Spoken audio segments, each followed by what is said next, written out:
Yo, what's happening, people? Another episode of the Giants Guy. It's draft week, man. Like, you gotta be pumped. If you don't have this week, you're dead. You don't have if you're not pumped for this week. 9 draft picks going to be dropping in 2 days. It's pretty exciting. Thanks for tuning in to the Giants Guys.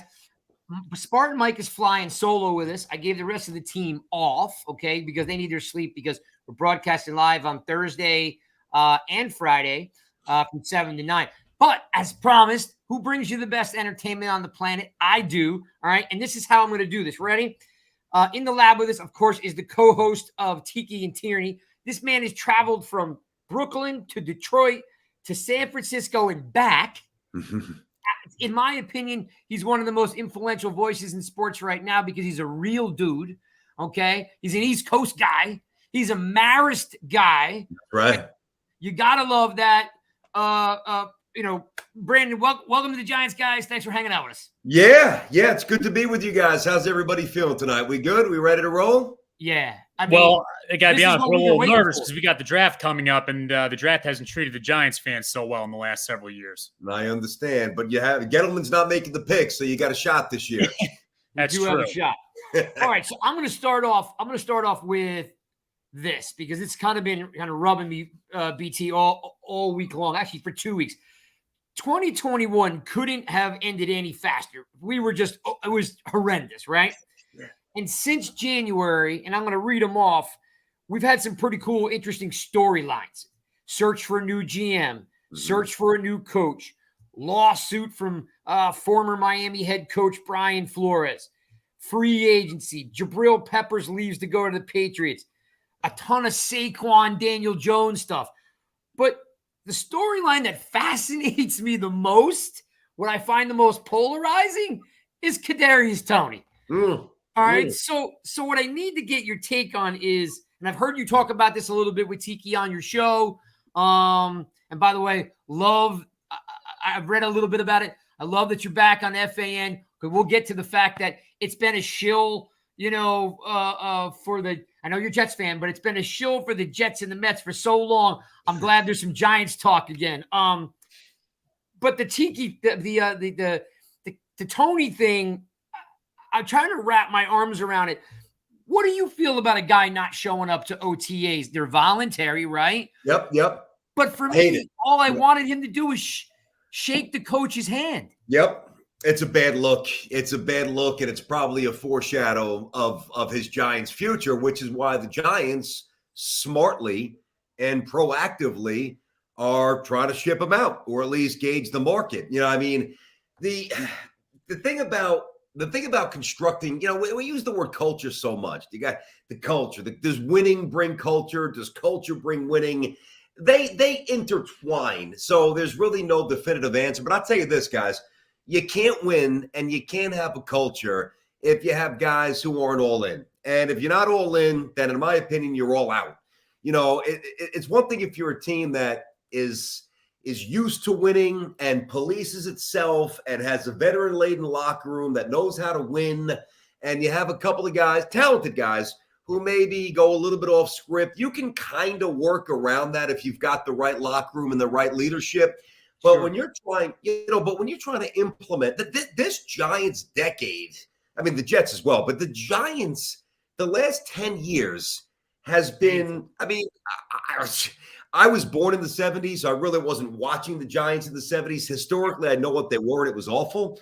But to me, this Giants decade's the worst of all time because they made so many different mistakes. They tried to extend Eli's shelf life and, get this and piece it together and Band-Aid that. Didn't work.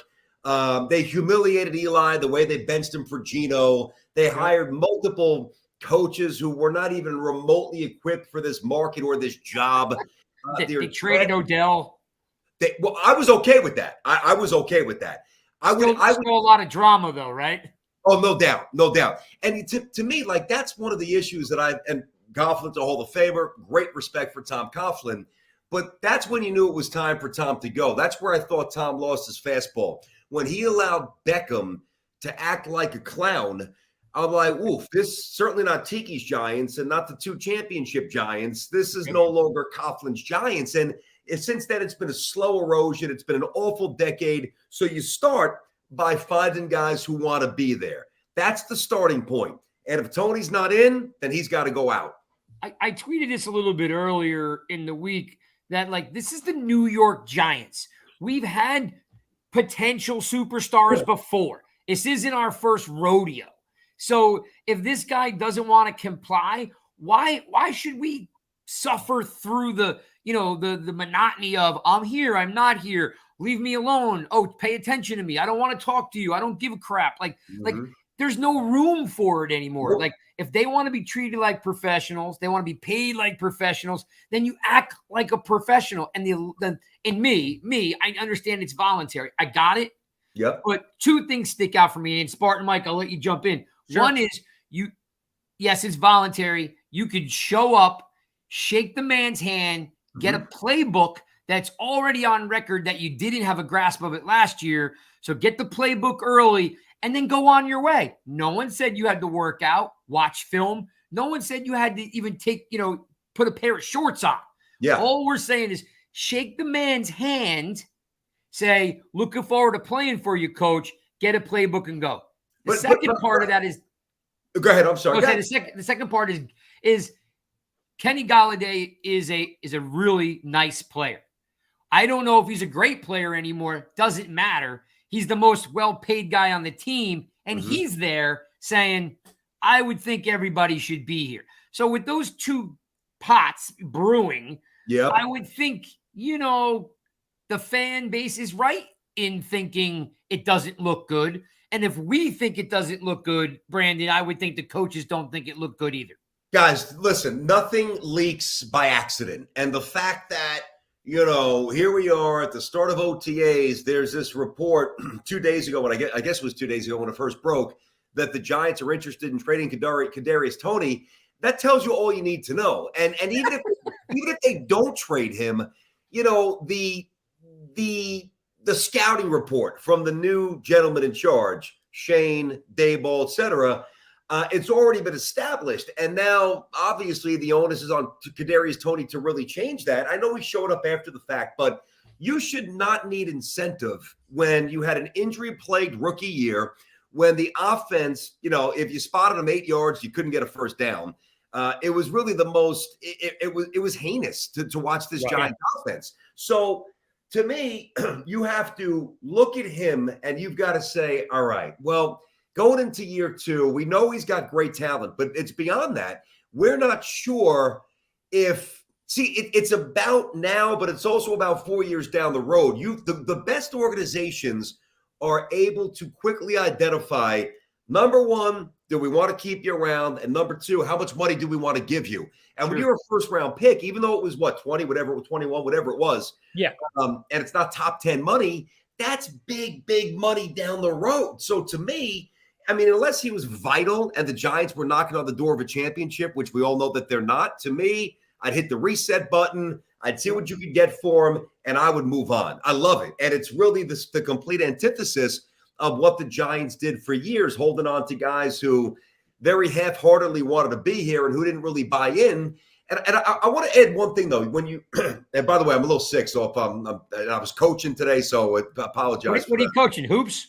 I'm coaching 5 teams. My daughter's T-ball team. My son's 4 teams now, basketball. So I'm coaching everything. What am I not coaching? Okay.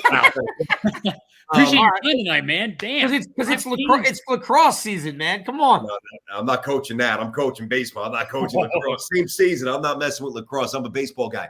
But you said when you brought me on, you ran through the litany of things that, bullet points to the Giants offseason. And you were on the money with all of them.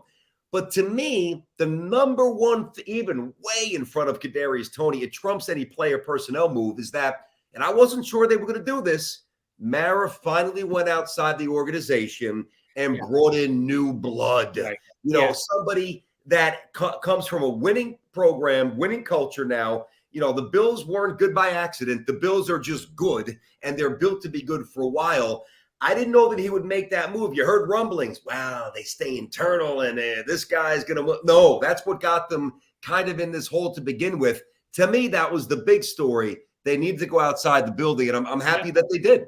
Yeah, because Gettleman, even though he was technically outside the building, he was an in-house hire. He was with the Giants for years before the Panthers. They just went with something they felt comfortable with and thought they could rebuild, that the 07, 2011 Super Bowl teams. But my question for you is this, and this is the one concern that a lot of Giants fans have. Again, if he's not going to bring it, then trade him for whatever. A lot of fans are worried that the Giants will trade Kadarius Toney for, pebble picks that we'll never see return on. And then we're going to watch Kadarius Toney ball out for another team. Mm-hmm. Do you see that happening? Because that would certainly light a spark under his ass.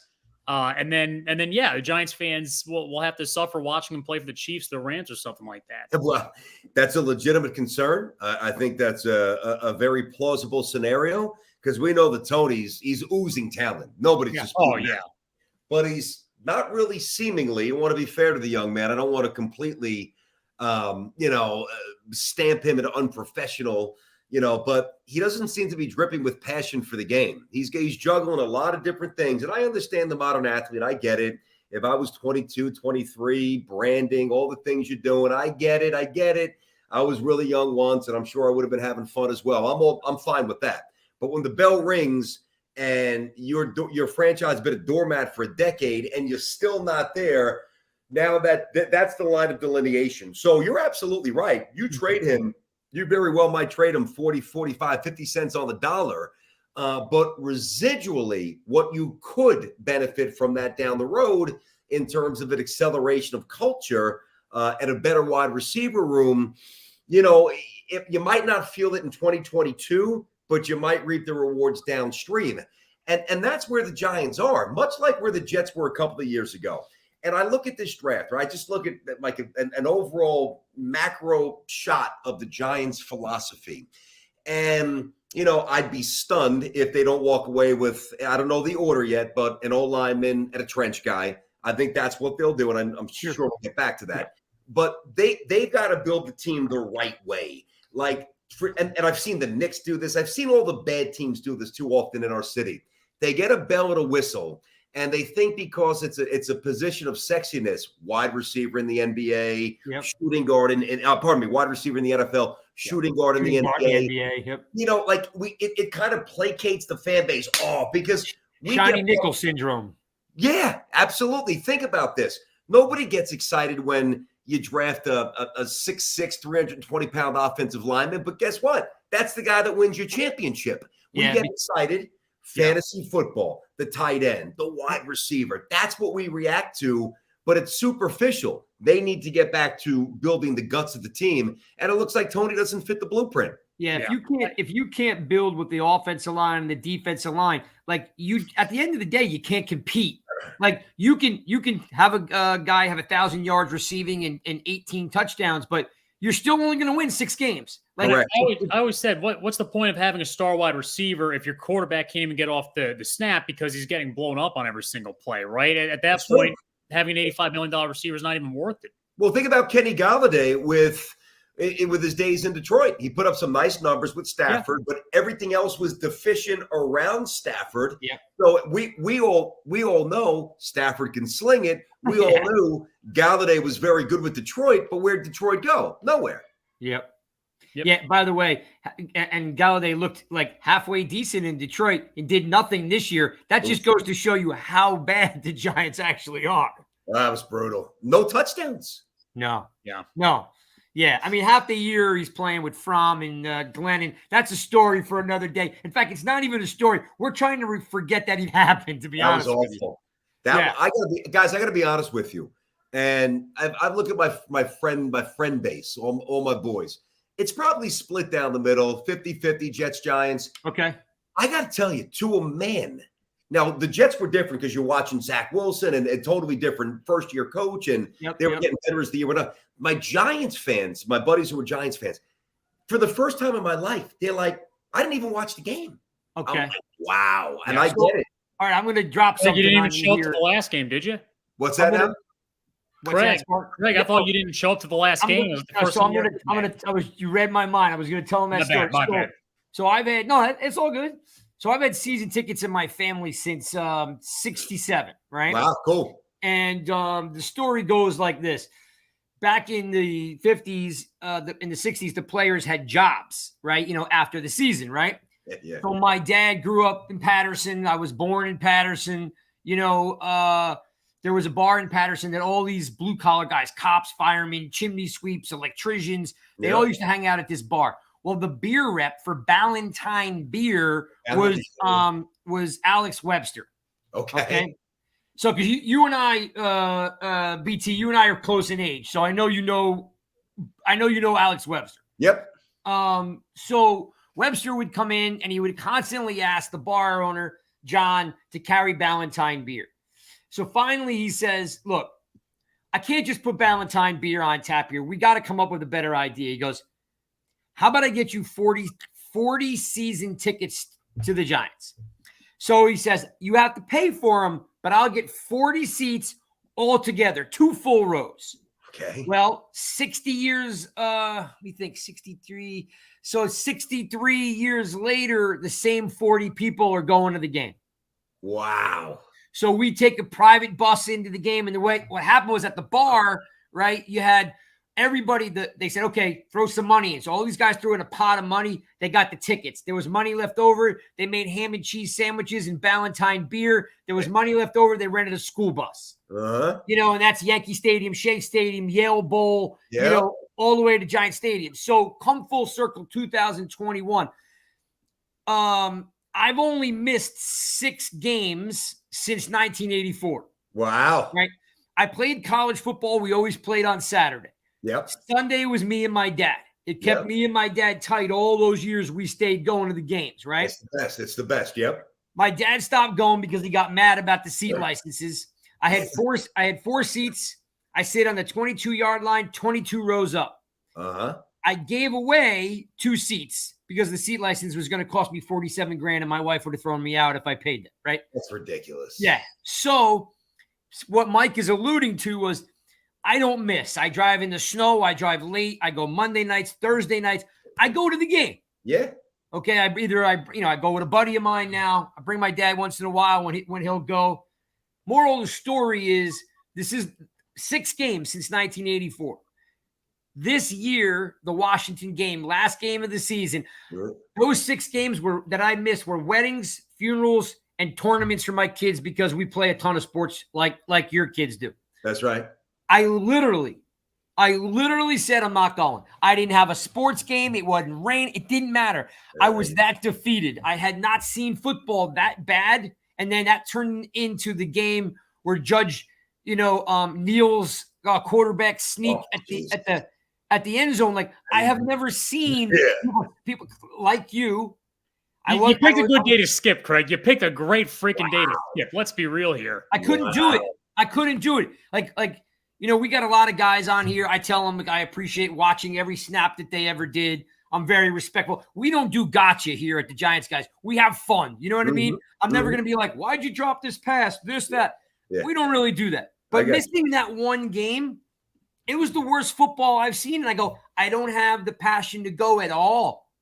So coming full circle, if I don't have a wide receiver that wants to rep, to me, the best city. Listen, and I know you're a Jets fan, and that's cool. But it's still New York. Uh-huh. There's 3 teams in New York. 2 in the city, or if you want to count, North Jersey, the city, you know what I'm saying? Yeah, absolutely. It's a privilege. There is 1,800 guys that play in the NFL. Only 1,800. You got to want to be there. You don't have to comply and be like everybody else. Yep. But you got to want to be there. We've had some phenomenal superstars, and I feel like, hey, you know what? We'll find another wide receiver and we'll be okay. You will. By the way, who's your all-time favorite Giant? It's got to be Lawrence Taylor, right? It is Lawrence Taylor. Strahan. Yeah, but I have I've got short lists. Like I loved Rodney Hampton. You know what I mean? Like he was a big. You know what I mean? I loved Victor Cruz. I loved Leonard Marshall. I loved Marco Barro. I love all the same guys that everybody loves. Like, well, what about Tiki? I didn't hear Tiki's name yet. Love Tiki. I was gonna say, so Tiki was like such a cool cat because he's this guy who he's too small. He's a scat back, third down back. Yeah. And he's got, then he's got a fumbling issue. Like to me, he was like the ultimate David and Goliath type of cat who just really became a different player from when he started. I mean, look, he missed a rushing title by 20 yards to Sean Alexander. Sean Alexander, yeah. Listen, yeah. It's funny because I know you've talked about it before. I wasn't even really going to go down that road. Oh, good. Like Tiki, to me, like a lot of bad timing on some of the things that, came out that he talked about. From a football standpoint, like if he had played another year, he probably would have went to the Hall of Fame. I agree. And the craziest thing ever, I think, career-wise for him is the fact, and you'll never see this again, is the fact that he did get better throughout his career as a running back. Yep. I don't think you'll ever see that again. And Spartan, you know what made him so good? Yeah. Patience. You watch how patient a runner he was. Yeah. It was amazing on how he would literally put his hand on the back, of like whatever. Chris, Le'Veon Bell did that for his prime years with the Steelers. I'll tell you this much: if Tiki was a baseball player and he had the same career arc that he had in the NFL, people would say that he was juicing. Yeah, think about that. Yeah, because you don't get better as you get older. Not like that. Two things. He busted his ass, man. He, and I brought it up to him. Not anymore because I've worked with him for so long now. But when we first started working, when you never played, even though I played collegiately, which is nothing compared to you were a baseball guy. Yeah. So, but nowhere near the pros, nowhere near it. So to me and to you and to everybody that never played in the pros, it's like, man, you would play as long as you can. You would do anything, because we don't look at it as a job, even though I know that it is. And I've learned that now being in the business, but it's a job that we all want. We just weren't good enough to have. And I remember asking him, I'm like, man, Teak, if you would have hung around for one more year, you'd be in Canton.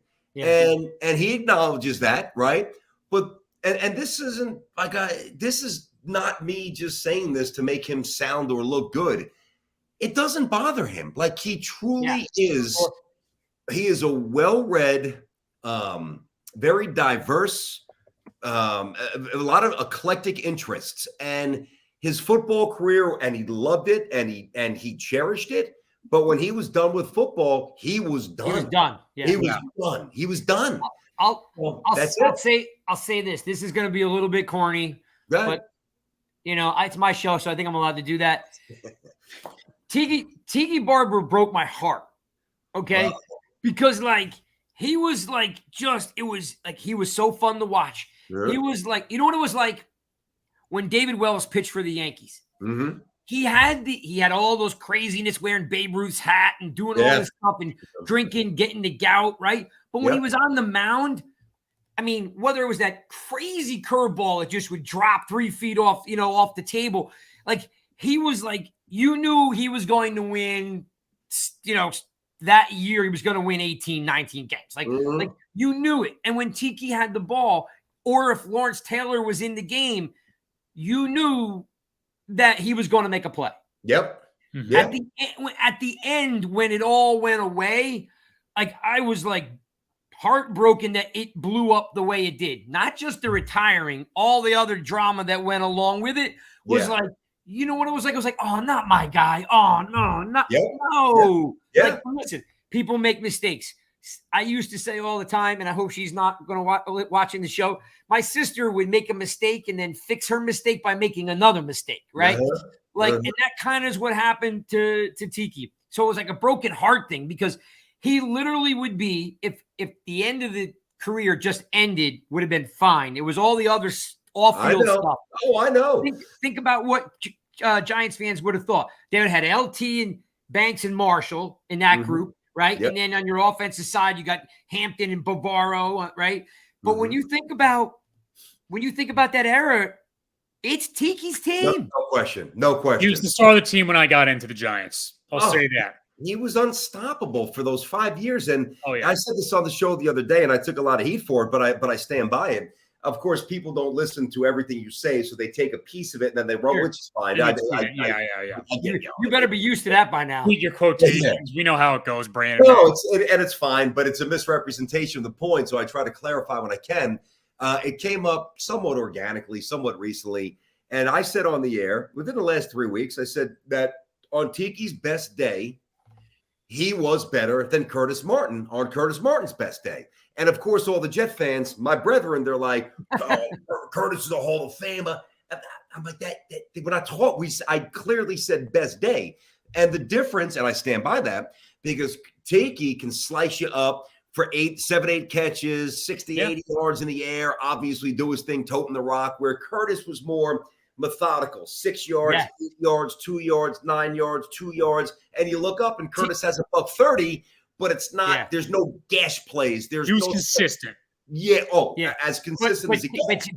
But what he means, Tiki take you to the house if you blinked wrong. You know what I mean? Like, you knew that if you had a good enough defense, you had to keep Curtis under 6 yards because he was going to keep pounding at you and he was going to wear you down. Tiki gash you. If you were, think about the run against the Raiders on New Year's Eve all those years ago when he reversed field, he went 95, I think it was, right? Yeah. I used to have Jet season tickets, and I never saw Curtis do anything remotely like that. And that's not to disparage Curtis; it's to point out how great. I mean, there was a couple of years Tiki was one of the best players in the game. It's indisputable.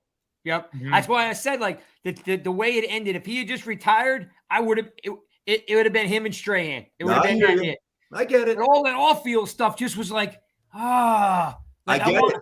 But you know what I will say? It's been 15 years now. Like, at some point, we just say, you know what? He said it. It may have lit a spark under Eli. I mean, he wasn't playing good up until that point. Let's face it. No, he wasn't wrong at the end of it, but you know. But here's the thing, too. You know, listen, and I've been. I know you want to hit some other stuff, but I've been asked about this a lot, especially when we first started working together, which is 10 years ago now. And, you know, the thing that I've said about Teak is, amongst all the great things, that, you know, really a cerebral guy, good-hearted guy, really a good partner, somebody I trust with everything. Sure. You know, Teak, excuse me, Tiki was, if he made one mistake, he was a victim of bad timing. Because if you actually go back, and I don't mean retiring, yes, quite literally, one more year, he's a champion. We all know that. But what he said about Eli, when he said it, was not far from the truth. We all were thinking it. Exactly. We just didn't have Twitter to also, like, go along with it. We were all thinking it. And I was saying it because I was on local radio back then on 1050 ESPN radio back in the day. I remember. I was saying the same thing, and Stephen A. was saying it, Michael K. We were all saying it. Francesa was saying it. Everybody on the air was saying it. And we were right. The difference was when he won the championship the next year, and those words were attached to one of the greatest Giants of all time, it hurt Giant fans. And when we when we New York sports fans, when we get wounded, we fight back. And that's where that disconnect came. Sure. And it's good for me to see, not all Giant fans, but boy, that bridge is pretty close to being repaired. And I'm happy. It's time to let it go. Let's move on. And I'll leave you with this. And I mentioned it before. Again, I'm probably a little bit older than you, but we're pretty close. I mean, I grew up with the Fan. My dad listened in the Fan, like, you know, the Schmooze, all those guys, right? Mm-hmm. And I can't put my finger on a time, but a decade of, and again, this is not knocking any New York fandom, but it became that each host was a Mets Jets fan. Outside of Francesa. Yeah, outside of Francesa, and again, Francesa, as I've gotten older, became more of an acquired taste, you know? So, but again, all great professionals, really loved it, enjoyed it. But I got to a point where, like, I felt like the Giants and the Yankees became an afterthought. And don't get me wrong, it was also exciting. You had the Rex Ryan stuff. You had a lot of really cool Met stuff going on. I get it. What I really like, to your point, and we can move on, is that bridge is the fact that, like, Tiki's in town, right? You're a New York guy, Brooklyn born and raised. I think, if I'm not mistaken, your folks still live in the area. They do. Like, yeah, they do. That goes a long way to repairing that bridge and bringing guys like me who go, the Fan? I'm not listening to the Fan. All they want to talk about is the Mets and the Jets. So having you as a New York guy and having Tiki there, which is like, you know, the thread of what the Giants were for all those years, definitely is quickly repairing that bridge. Nice. And the fact that he's very genuine on the air goes a long way. He is.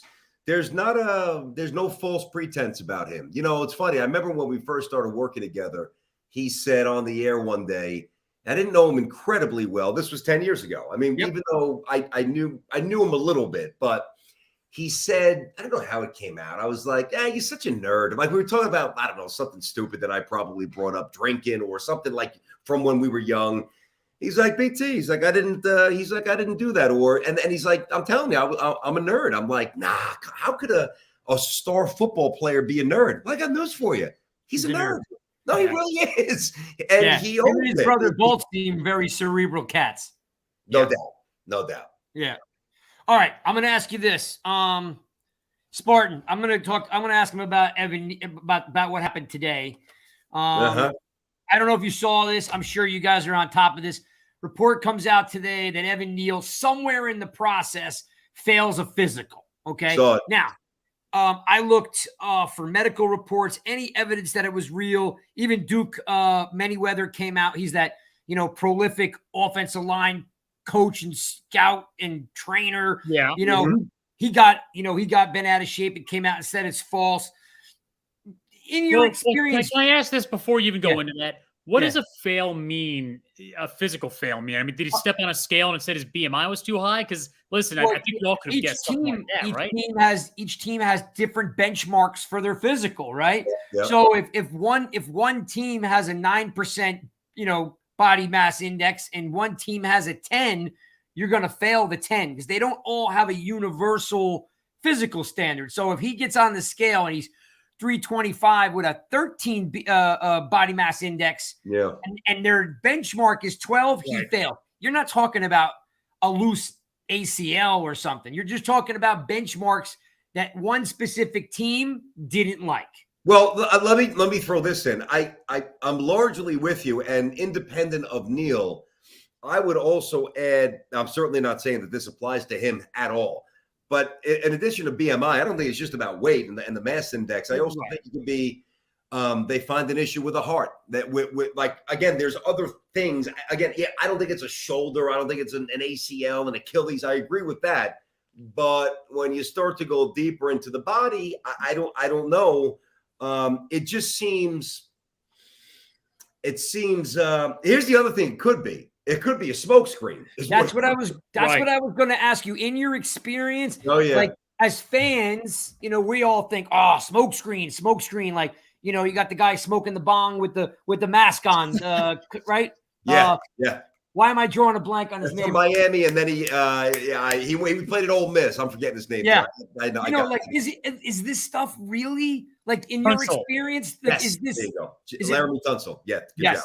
Is it real? Are smoke screens real? Like, are teams leaking this stuff? Yes. Yeah. And it's such a disservice to the young man. Again, I'm not talking about Neal, just in general. We all talk about our kids playing sports. Imagine seeing your child, whether it's a female Olympic swimmer or a son who's knocking on the door of the NFL. All right. Yeah. It doesn't matter.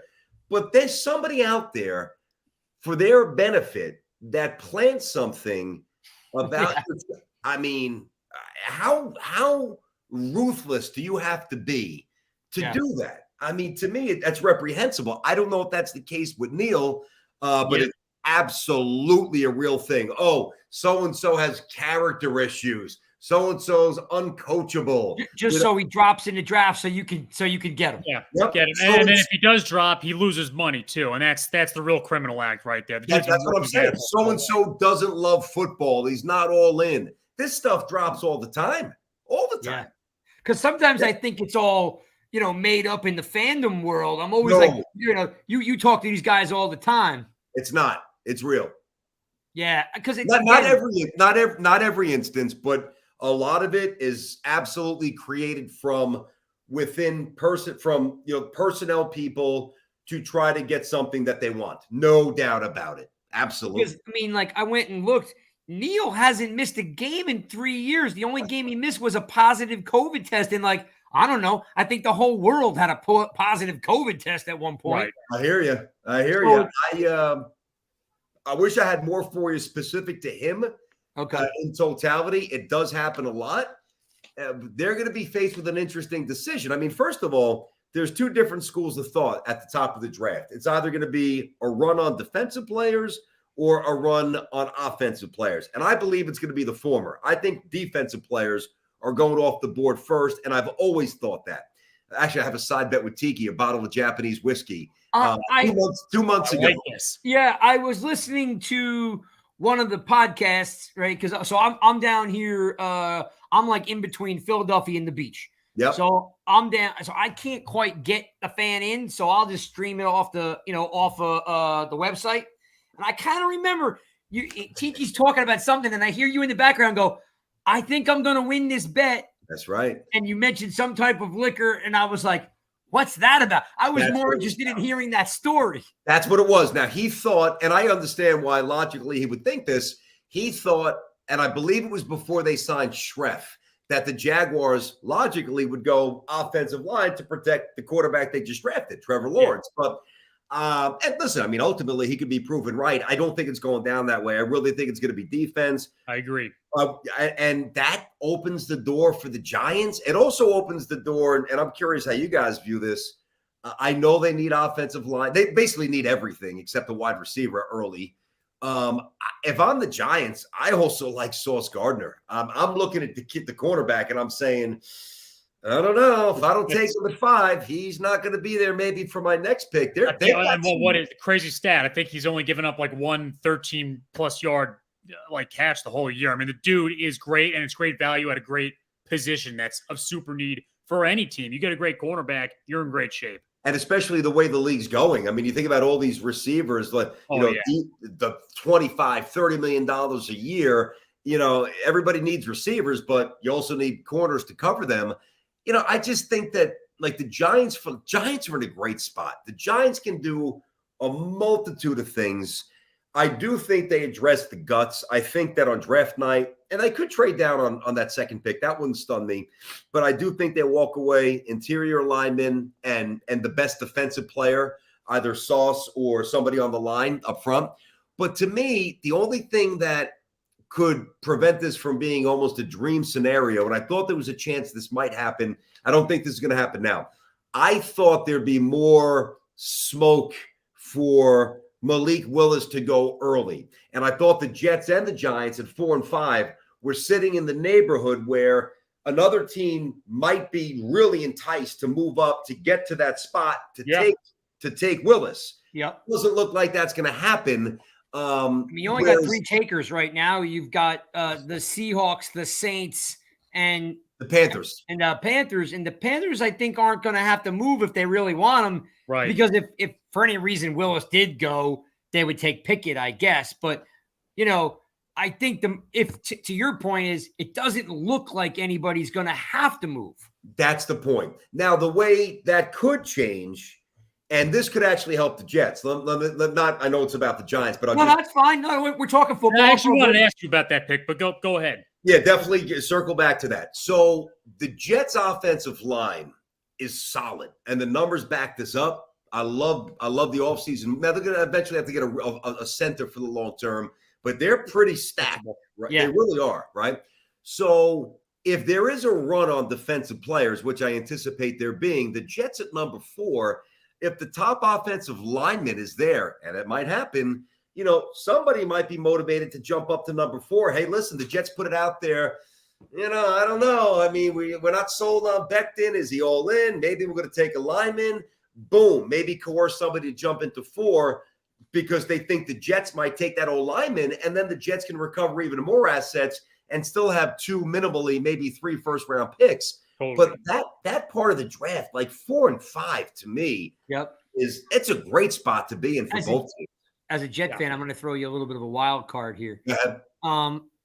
I think, Spartan, I might have been talking to you about it a couple of days ago. It would not surprise me because Darrelle Revis was one of the absolute best I've ever seen play the position. Oh, yeah. I could see the Jets taking Sauce. Yes. Oh, yeah. No, I want them to. That's what I want them to take him at 4. That's what I want. I could see that. And the Jets have a little bit, more cachet when it comes to picks, in the first 3 rounds. But I could see sauce going purely on the fact of the experience of having, hey, look how we did when we had Revis the first time. We need the next Revis. And then, by the way, you don't find the next Revis. It doesn't happen. He's a Hall of Famer. And here's this kid who hasn't given a touchdown up in 3 years. Yep. You know, to me, you know, it could just be like a comfortable blanket or a, you know, or a glove, you know, sliding sauce in there because it's something that the franchise is already used to having in the building. Mm-hmm. And I agree. That is something that's appealing to me. Now, keep in mind, Carl Lawson's going to play this year. And Carl Lawson's only 26, and he's pretty good defender. He's pretty good in terms of getting to the quarterback. So people keep saying Jets need to get to the quarterback. Understood. But if Lawson can fill that void, and he should, because that's what they paid him to do, and you get Gardner, you could also conceivably, because you got, 35 and 38, or 36, 35 and 38, walk away with, say, Lindenbaum, the center from Iowa. And then that addresses that problem, Yep, and then maybe the best receiver that remains in round 2. The Jets, I said to Tiki the other day, and I think people fight this because they don't believe in the Jets, which I understand. Historically, why would you? The Jets are this close from being really good for a really long time. Like, I know I'm not going to bore Giants fans with their roster. No. It's okay. They got a lot, like Elijah Moore, Michael Carter, good old line. Your franchise is dependent on the kid being good. 100%. Look, I mean, we all know his mom's hot, but doesn't mean he can play football in New York. She's not bad. And listen, I watched that Jets game against the Bills, and I mean, they ended up losing by 17 points. I mean, it did become a bit of a blow up. But like, I look at that team, and I feel more so that they actually have some really talented players at different positions. I feel like more so, they load up on the draft this year. At this point, they just kind of load up those holes on their team with just average players. And then, I think they have a solid team going forward. Then, of course, your quarterback has to take the next step forward. I'm excited. And listen, the Giants you guys are in a good spot, no doubt. I'm excited. And the Giants are really in the position that the Jets were in really a year and a half ago. And Joe done a little more than that. When Joe came in, gutted the situation, made tough decisions. Jamal Adams shipped him out. You know, you played Seattle. You got those 2 first-round picks, much like Shane, who's not going to get nearly that equity back. But, hey, maybe I got to trade Tony. Tough decisions. And the good thing about being new and having so many holes is that, and having 2 top 10 picks, I don't want to say it's impossible to really mess it up, but it's pretty hard. The Giants would have to. The Giants are going to do some good things on Thursday night. I just believe that they're going to.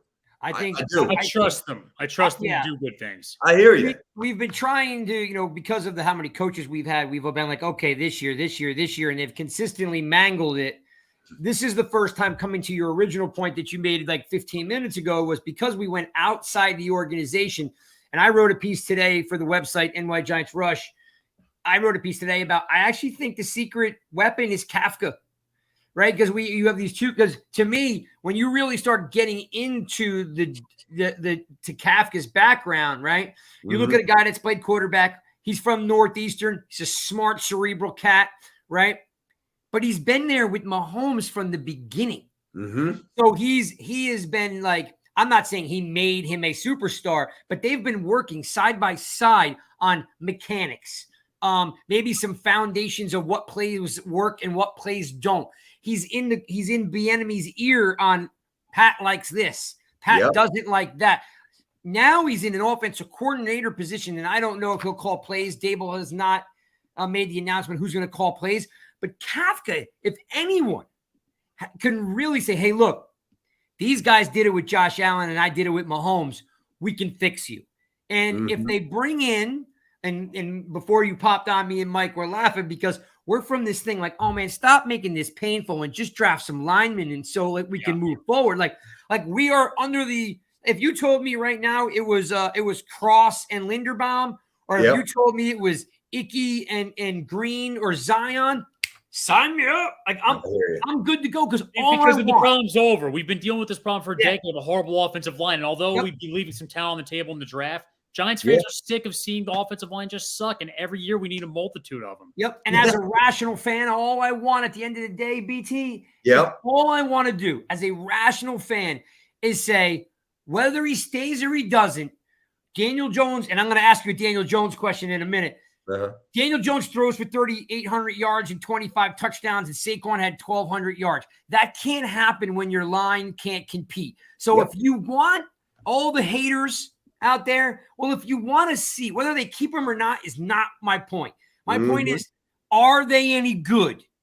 Okay? If you want to know if they're any good, well, you need holes, right? I think you have, and blocking. And I think Kafka definitely helps and Dable help Jones basically go. Look, he's got the arm and the athleticism. He's scared. Mike says to me, well, why is he so bad? I'm like, the guy's not looking at a second and third read because he knows he's going to get blown up. Right? So if he can read a second and third read, maybe you see something out of Jones, because right now we're not looking to win 10 games. If it happened, hallelujah. But right now, all I'm looking for is progress. And we can't, as Giants fans, there's no progress without an offense and defensive line. That is, you nailed it, man. I mean, honestly, that's the money way to look at it. You can have me on FAN anytime you want. You're right. And that's the money way that the Giants need to address it, because the only thing more infuriating for a fan is, more so than losing in an ugly manner, is losing and still not having the answer. Like, think about that. You just want to smash your head through a wall. And I was going through that with Darnold for like 2 years. I'm like, I mean, you almost convince yourself, well, he made some plays with his legs and he doesn't really have any receivers. Maybe if he had some receivers, maybe he can elevate. I almost didn't even know what I was watching. I convinced myself 3 different things. And with Jones, who I believe is absolutely more gifted naturally than Darnold, throwing the ball athletically, cerebrally. You need to know now, last year would have been ideal. I mean, it's a year later than you want. I get that. But you need to have an answer on Jones. And my thought, now the timing might not work out. It might not intersect, like what they have to pay him eventually, if they do, which they probably won't, where they are as a team down here. Like, it's not level. So it's not congruent. It's all out of whack. But do I think Daniel Jones has talent? Do I think Daniel Jones can be, a Ryan Tannehill 2.0? Sign me up. Sign me up. Look, let me ask you this, Brand, because this is the one thing, and I keep saying this on Twitter, is that if Daniel Jones wants that second contract due to how much he would be getting paid and how much these franchise quarterbacks are getting, I think he would, honest to God, have to have a Pro Bowl year, because he can't just simply at this point show improvement like he's kind of getting the job done. He's having good flashes. Those days are over. This is contract year. And if he can't prove it, I don't think that the Giants could possibly find a way to re-sign this dude. I agree. There can't be, whatever the numbers are, and the eyes will really tell the story more so than the numbers, but it can't be a situation where at the end of the year, the Giants say either to their fan base or to Daniel's reps or both, all right, we're going to roll up this guy because we think that there's more. It's got to be much more definitive. He can't just show a little progress and, embolden the Giants to keep him around and give him some money. It's got to be clear cut. Like, wow, look at Jones with a modern offense with Daboll. Look at Jones with a better O-line. Look at Jones with a healthy Saquon. And if you get definitive answers, then that's their answer to maybe roll forward with him. But if you're sitting there saying, well, he played well against Dallas, and he flashed against this team, but then, already have your answer. You got to move on. The only thing that we can't do, and me and Mike were talking about it before you popped on, was the only thing I think fans can't do is you can't tie wins and losses to Jones, because I agree with that. You're building a team. And when you're building this team, like, remember, like, the easiest way to look at the Giants, it's completely different to the Jets, because I know you could do it for the Jets. If I asked you right now, give me 5 guys you can't play without, you're not coming up with 5, maybe 5. But let me just say this. If he's having a good year that me and Brian were just talking about, then we're probably winning some ball games. It would be very hard to have like a very productive, he's showing, like Brian said, eyes over the stats.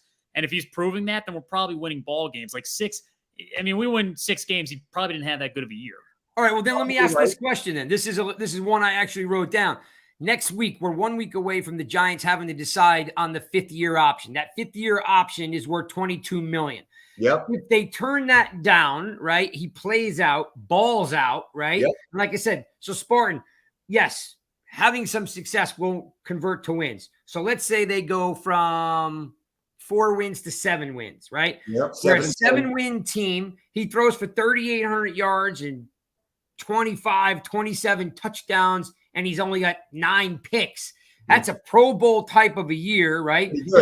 Because he's not going to throw for 4,500 yards with the receivers he has, right? He's done everything he can do, but you've turned down the 5th, you've turned down the option. You only have 2 options now. You're franchising him. When you franchise him, there's no questions asked. But you're paying him the average of the top 5 quarterbacks.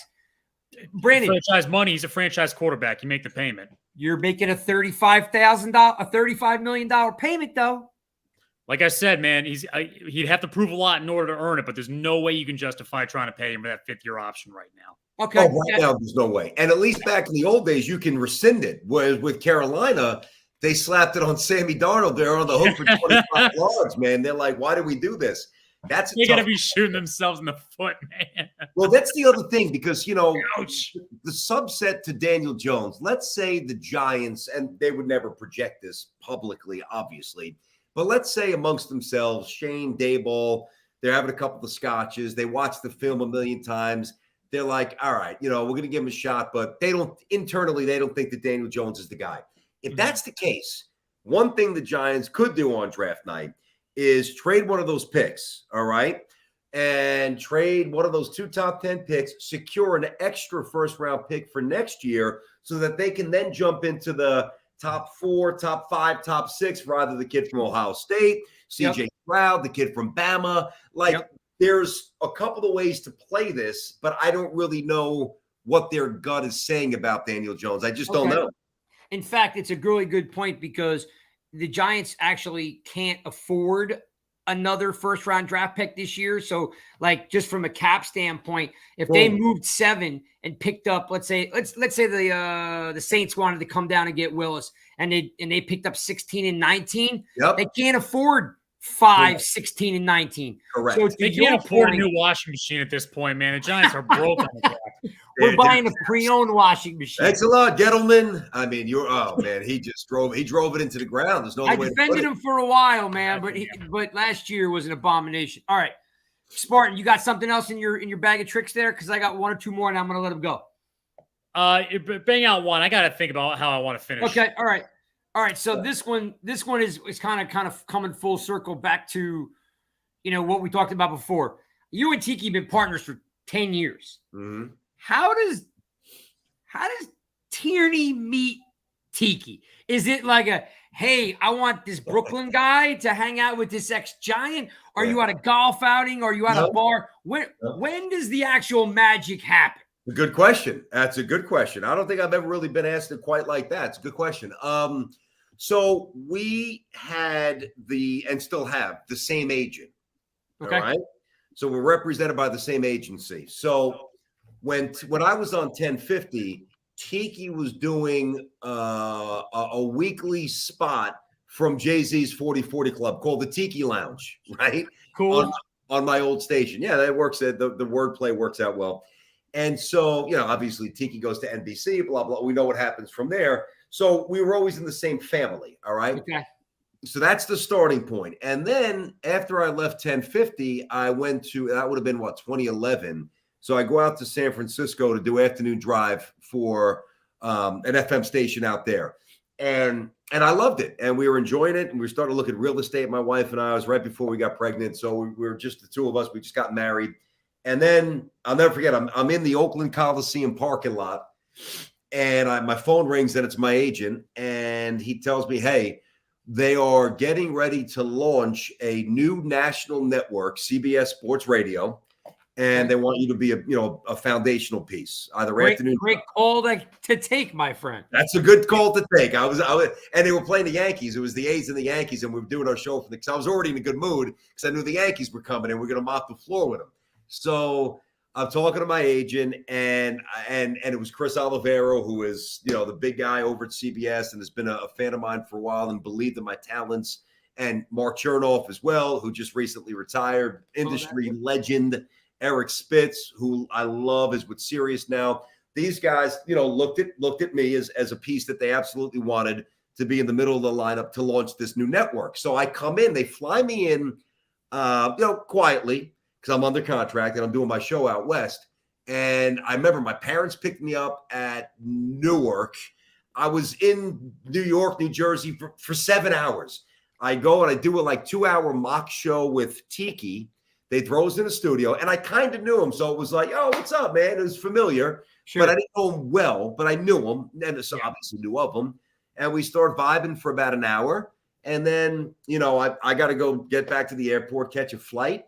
And they offered me the job, and I told my agent, I said, get me to a certain number. I'm on the next flight. Let's get out of here. Let's come back home. That's how it started. So when you meet Tiki that day for that show, is he is he like, oh, this is perfect, or is he like, who's this guy? Like, did you guys? No, he knew. He was definitely familiar with me, and definitely familiar with my style. I think he always, I think I think, put it this way. I think if you had two me's in the same studio, I don't know if that would work. Like, I'll give you a good example, and I love him, and I'm getting to know him well now. Like, if you had me and Craig, I'm not saying it couldn't work, but if you had me and Carton, I don't know. We're too much the same with certain things, and I don't know if it would work. You're both Jet fans. Yeah, that's true. I don't know what baseball team he roots on year to year, right?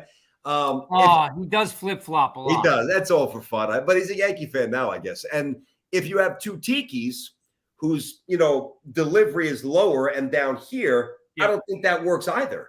I just don't. I think I'm not saying we're perfect. I'll let others judge what we are and what we do, and the record will speak for itself down the road. But, my energy, my passion, my directness, relatively bold. I don't really hold back. I like to think I'm cerebral, but Tiki certainly projects a sophistication that maybe I don't day to day. I just think it's a good. 10 years later, you guys are freaking frack. I mean, 10 years later, you guys can finish each other's sentences. You bounce off you get thrown into a studio. Maybe it's not, but 10 years later, I mean, the proof's in the pudding. It's 10 years later. Well, listen. And I know it's probably like a contrived thing to say, but there's a reason why somebody like Mark Chernoff is really an industry titan. I mean, he knew. I'll give him all the credit in the world. Like, Carton had a really nice radio career going in New Jersey, right? But nobody really knew him in New York.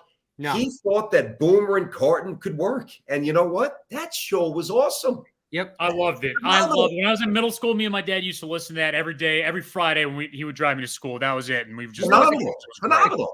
Maybe somebody else. What you just said was middle school. Just so you know.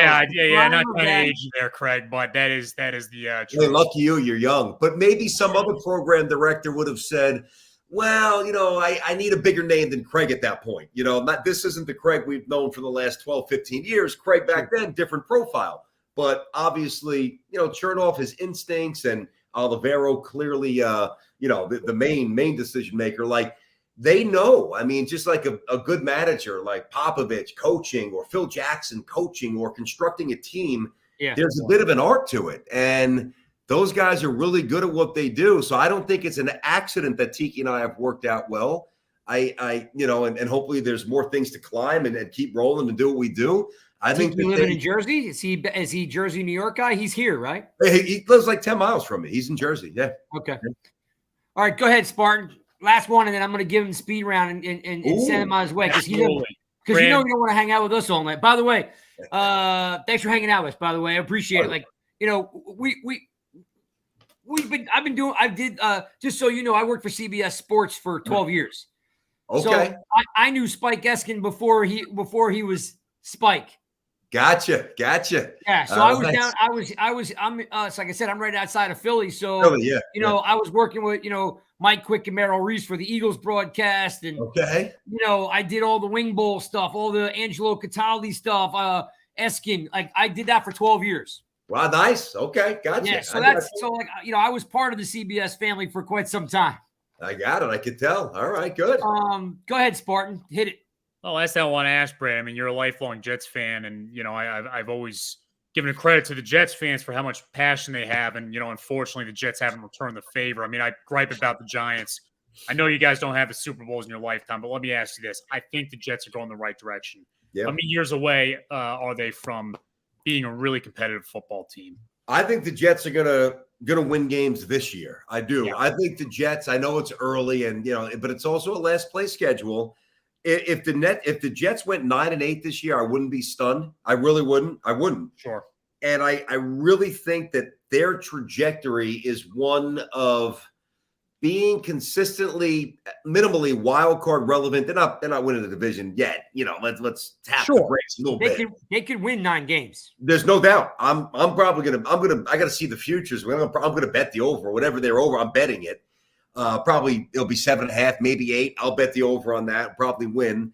And the problem for the Jets is what's around them. Joe Burrow, Herbert out in San Diego. I mean, Mahomes is incredible. Josh Allen's great. I mean, Russell Wilson's with Denver. So it's not going to be easy. But for the first time in a long time, it just seems like they're doing it the right way.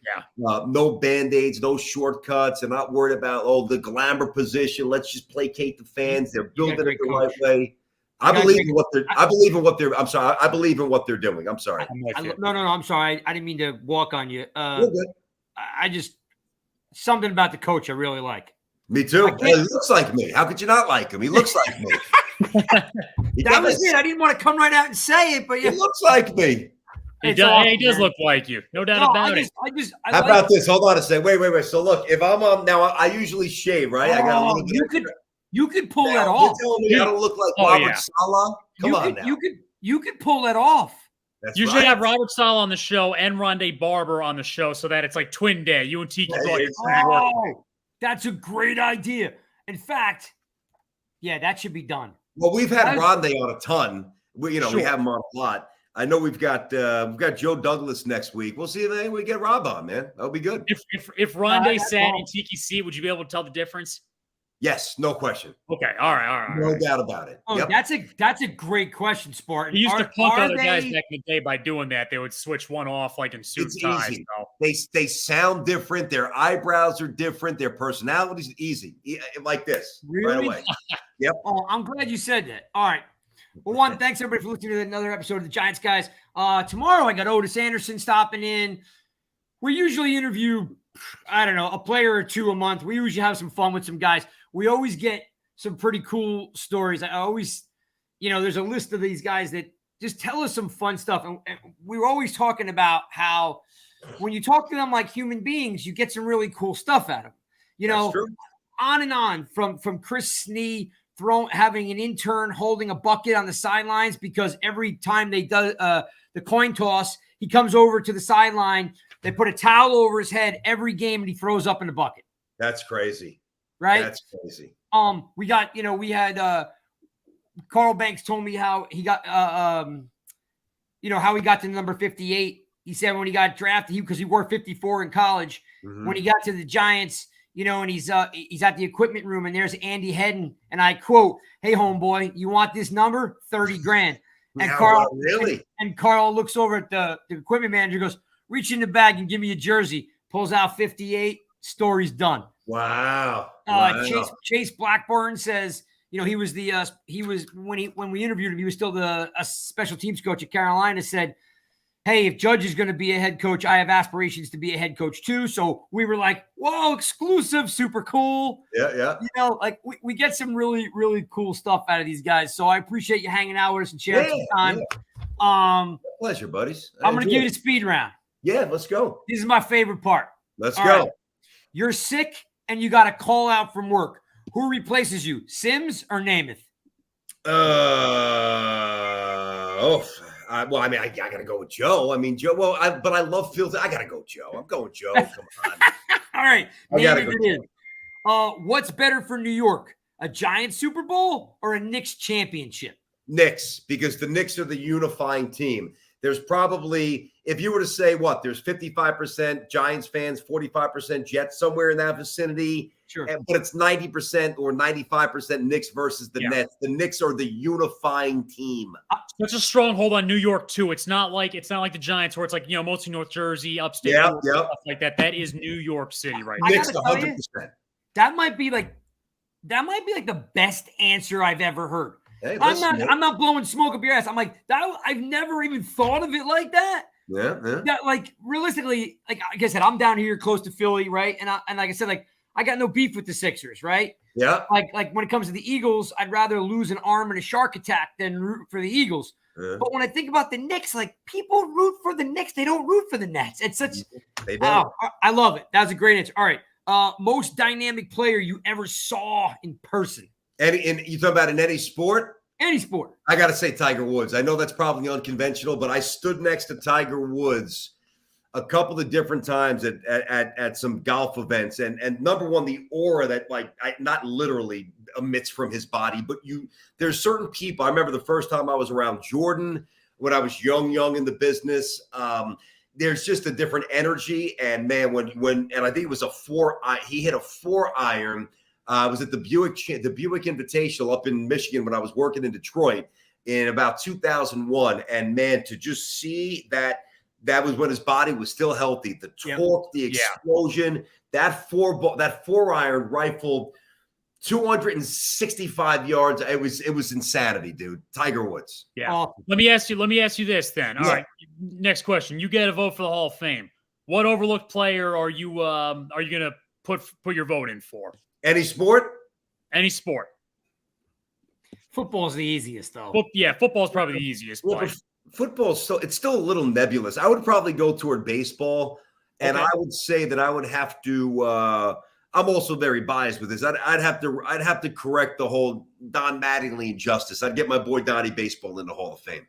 Dude, I love this guy. Absolutely love this guy. I am so impressed. Not that I didn't think I was going to be impressed. Now I like him even more. That's awesome. I'm a huge Mattingly guy. Oh, he's my all-time favorite. Like I go because my name is Craig.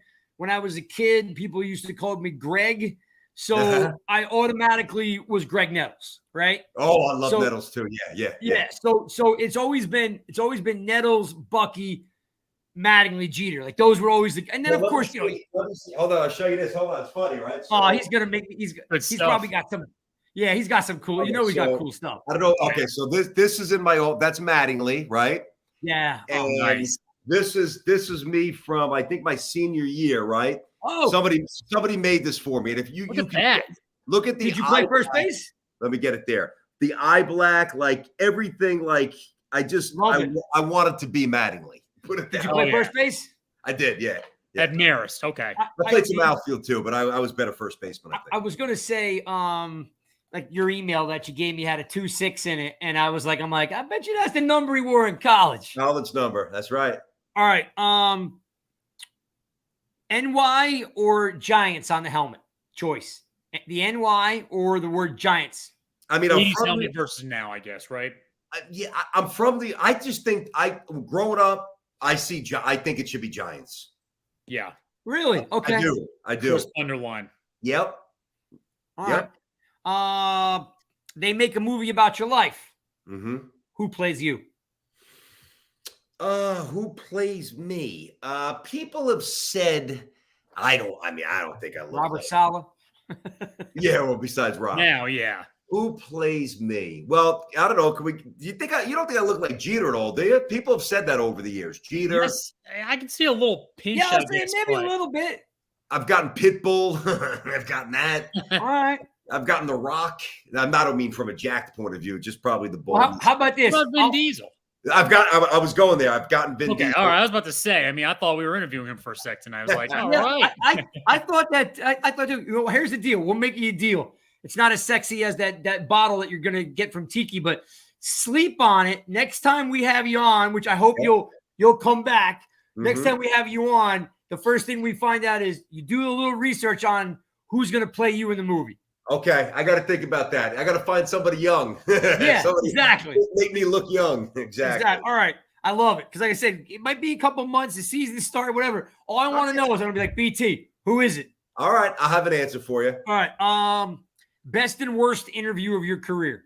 Oh, best and worst interview. I almost hung up on Lonzo Ball. No. Wow. No, that's a random one. That's a weird one. It don't matter. It's awesome. But I have a better. You want to hear a story, or you got time? Yeah, sure. Yeah. If you don't mind telling it, we're listening. All right. So let me get you the exact year. The Lonzo was so bad. I mean, I looked at Tiki. I'm like, we got to hang up on it. It's awful. But that was just bad. But that wasn't a fun story. This is actually funny.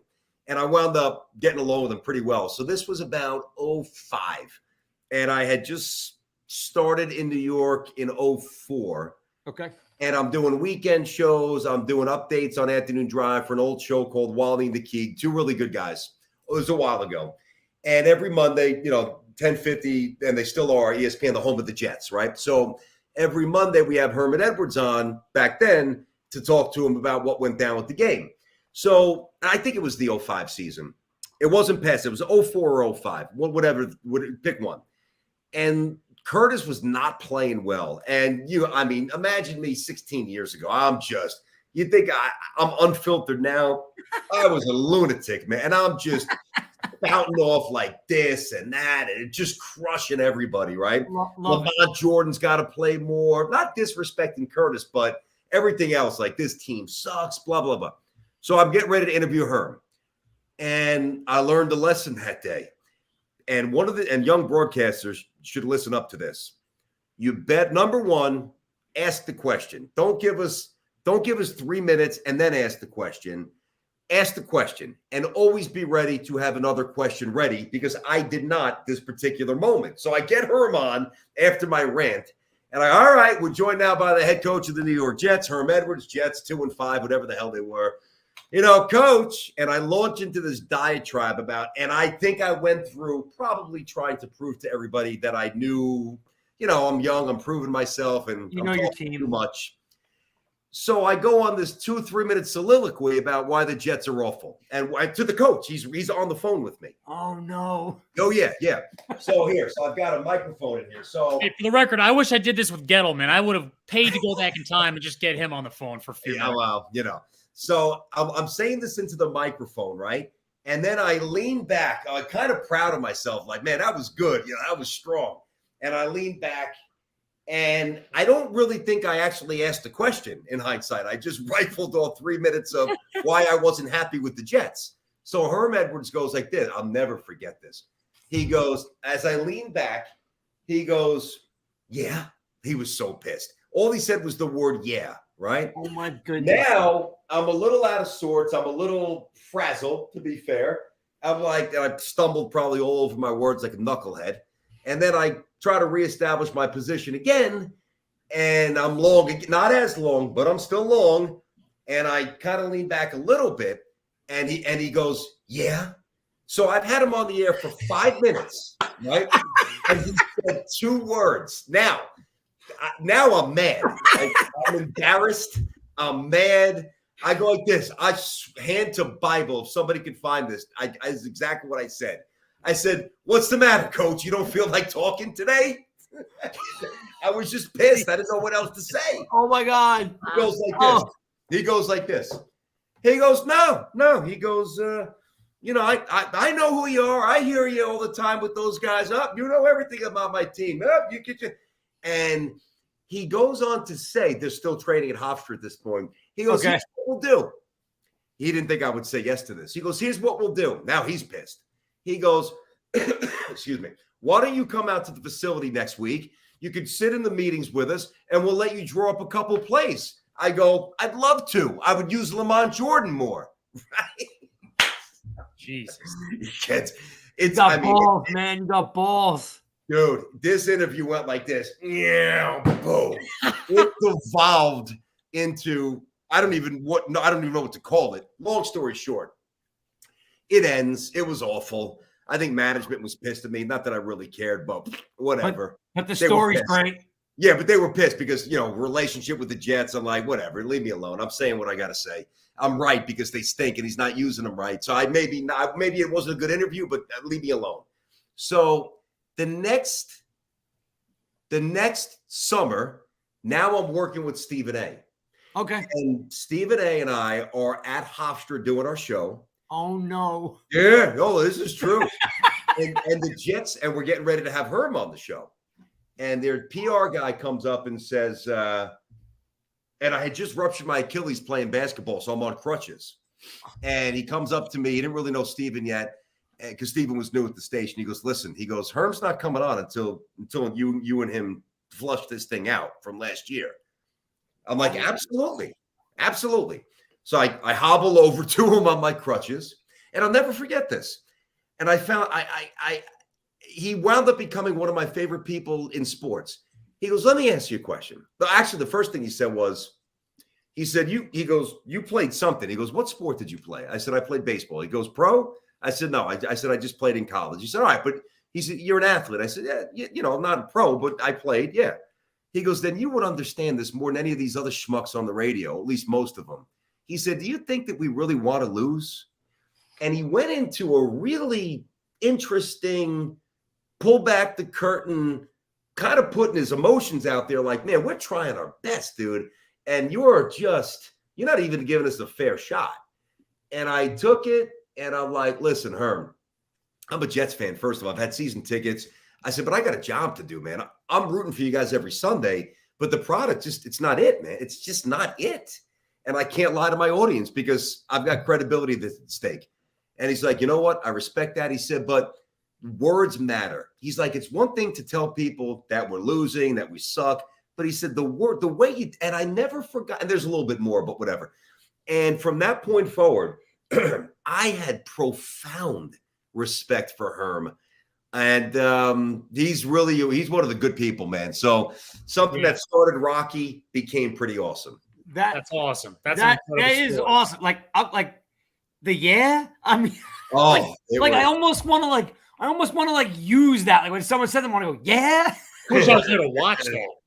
Like that's like a thing. I want to have shirts made up that says BT and a little speech bubble says, yeah. Oh my God. Hey, he's doing good at Arizona State. He's running a decent program out there. He's working out pretty well in college football. Well, here's the thing about Herm, and I've said this since, like, my son's 7 and, he's a pretty good athlete, but, we'll see where the journey takes us. I'm certainly not putting the cart before the horse. But, if like my son was I don't think he's going to be football necessarily, but if my son was ever able to play for somebody like Herm Edwards in college, I'd be honored. Like I would drop him off at school and say, my boy's in good hands. Well, if you drop your boy off at Arizona State, you're going to be tempted to stay there yourself. Like, I hear you.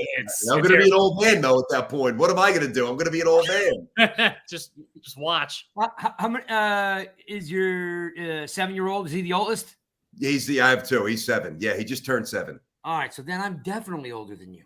My daughter turned 18, and so just so you know, because you were a Detroit guy for a while. So Spartans in Chicago, and he went to Michigan State, and my daughter just accepted a full ride to play field hockey at Michigan State. Wow! So we're all Michigan State up over here. So that's fantastic. I can relate to the whole dropping the kid off to the coach because I'm fortunate, and fortunate with all the opportunities my daughter had. It was really hard to narrow through the field because I kept thinking, I'm going to blow this. I don't really know what to do with it. Yeah. And the coach, we boiled it down to 5. but the coach was so good. And I learned a lesson, and it kind of came full circle with the whole NIL stuff and the kids getting paid and the kids being in the portal. There's 1,400 players in the portal right now because if the coach doesn't connect with the kid, the kid's like this, you're not playing me, I'm out of here. So like sports has dramatically changed in the last 2 years with kids are millionaires before they leave college. Right. And so that I take that to heart about what you said about Herm, because it is about like an honor to play for someone. And this specific coach at Michigan State, this field hockey coach, she's from Scotland. She's wonderful. Nice. She's wonderful. But the way she treats my daughter, I feel like, you know what? It's an honor for us to have this opportunity. And I look forward to her playing for you and dropping her off. You feel good about it. So your story is is right on, even though you're not quite there yet. No, I hear you. You're right on. All right. I know you're probably like, these guys talk forever. All right. It's good. I got three more, and we're out. Let's go. All right. You gave me the best. You gave me the worst interview. Great story, though. Spartan, from now on, I'm going to be like, yeah, that's going to be my thing now. It's awesome. I'm glad you liked it. Oh, no, I more than like it. Everything about it was awesome. All right, the Giants are stay at 5-7. Who are the picks? Who's 5 and who's 7 if they stay? I mean, I'm not holding you to it, but if you had to make I got you. I'm going to say Neal and Gardner. You think they'll get Sauce at 7? Yeah, I think All they right. can. I like it. Giants fans would go berserk if that happened. They should, if that's what goes down. That would be good. Yeah, I would be happy. Okay. Growing up in Brooklyn, stickball or wiffle ball? Wiffle ball. Wiffle ball all day. Stickball was the previous generation. It was wiffle ball. What we would do is we would cut out the top of the wiffle ball bat. Tape it. Not that. But first we put in wet newspaper. Stuff it with wet newspaper, and then we would tape it with that gray electrical tape. Oh God, and wiffle ball all day. All right, so just same thing, but we used to bore out the bottom of it with the wet paper towels, and we would shove a stick down and push and pack it from the bottom. Okay, gotcha. Because you always had to go through a lot of tape to when you cut the top out. Yes, I love it. All right, so I'm like I said, we're fairly close. I'm a little older than you, but definitely wiffle ball all day long. All right, last one. Number of wins for the Giants in 2022. Last place schedule. Interesting division. Not incredibly potent. Not a lot of talent either. I think the Giants go 6-11. Oh, yeah. I forgot about that extra game that's costing me money. I'm going to say 6-11. Not that they can't steal one more. They just don't have a ton. It's a complete reset year. I mean, even if you said 5-12, it wouldn't stun me. But there's a couple of different types of 5-12s. If you finish with purpose and you have the right coach and there's a culture that's being established, you can live with that. If that's not evident, that's different. But I think I'm going to say 6-11. I'm going to stick with that. I'm writing it down just so I know, because I'm hoping in my head it's 7. Yeah, 7 makes me feel like there's been some accomplishment there. Yeah, no, I understand that. I get it. 5 makes me feel like we fell into an extra win by accident. I got you. 6 makes me feel like, okay, we're definitely not close, but we're better. 7 makes me feel like, hey, whatever you drafted actually works. Yeah, no, I get it. It's only one game, but those emotions, I've been there. Trust me, I get it. Because in your mind, at 7, you're like, ooh, I'm only 2 games out of a wild card. Correct. At 6, you're like this. At 6, you're like, maybe. Yeah. And we won 6 games a couple years ago, Judge's first year, and all the Giants fans are like, "Oh, we're on the up," and then completely collapsed the next year. I can't watch 6, but you're not wrong. So, you have any dealings with Judge over the years or no? Any what now? Any connection? Like, did you meet him to interview him? We had Joe on a couple. Matter of fact, we were the first. We had Joe on a few times. We had Joe on. Remember when Joe first got hired? He would not call Daniel Jones by his name. Yeah. Remember that? Yeah. Yep. It was just the quarterback. We actually were the first show to get him to talk about Daniel Jones by name. I really liked Joe. He came across as, I think we disarmed him. I think it was a really good interview. Like it was somebody that nobody had really penetrated him as a subject yet. Like nobody had humanized him is a good way to put it. Okay. And I thought it was a really not trying to pat ourselves on the back, but I remember walking away specifically. We had him on twice.